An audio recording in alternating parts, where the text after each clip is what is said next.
ராமநாதபுரத்தில் முன்னாள் மாணவர்கள் சந்திப்பு நிகழ்ச்சியில் முன்னாள் ஆசிரியர்களை கௌரவப்படுத்தும் விதமாக சால்வை அணிவித்து கேடயம் வழங்கி மகிழ்ச்சியுடன் கொண்டாட்டத்தில் ஈடுபட்டனர். ராமநாதபுரம் லூயிஸ் லேவியல் மெட்ரிக் மேல்நிலைப் பள்ளியில் முன்னாள் மாணவர்கள் சந்திப்பு நிகழ்ச்சி நடைபெற்றது. இதில் தாளாளர் அருட்சகோதரி எம் முதலில் மேரி தலைமை வகித்தார். கல்லூரி முதல்வர் அருட்சகோதரி கே செல்வமேரி முன்னிலை வகித்தார். கணக்கர் மேரி ஏஞ்சல் வரவேற்பு உரையாற்றினார். இதில் முன்னாள் மாணாக்கர்கள் 300க்கும் மேற்பட்டோர் கலந்து கொண்டனர்.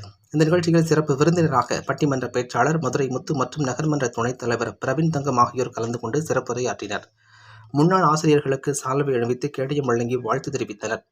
மேலும் முன்னாள் மாணாக்கர்கள் கலந்து கொண்டு ஆடல் பாடல் பாடி பழைய நினைவுகளை பகிர்ந்து கொண்டனர். இந்த நிகழ்ச்சிக்கான ஏற்பாடுகளை முன்னாள் மாணவர்கள் திவாகர் மருதுபாண்டி உள்ளிட்ட பலர் செய்திருந்தனர்.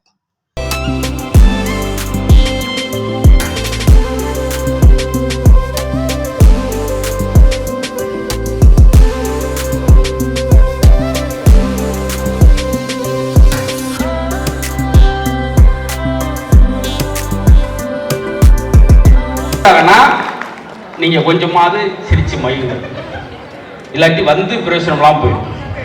இன்னொன்னு நல்லா பார்த்து உட்காரப்படாது, அதுவும் பெரிய குடும்பம். ஒரு சீனு சொல்லிக்கிட்டே இருப்பேன். படம் 2 மணி நேரம் தான், இது 5 மணி நேரம் ஒட்டுமே காலையில் இல்லை. நேற்று என் கூட படுத்திருக்கேன், பட்டுக்கு நெஞ்ச பிடிச்சிருக்கேன், உட்காந்துட்டேன். சொல்றேன் பாத்தீங்களா, அது ஆரோக்கியமே போயிடுச்சு எனக்கு.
நண்பன் கிடைத்தால் எல்லாம்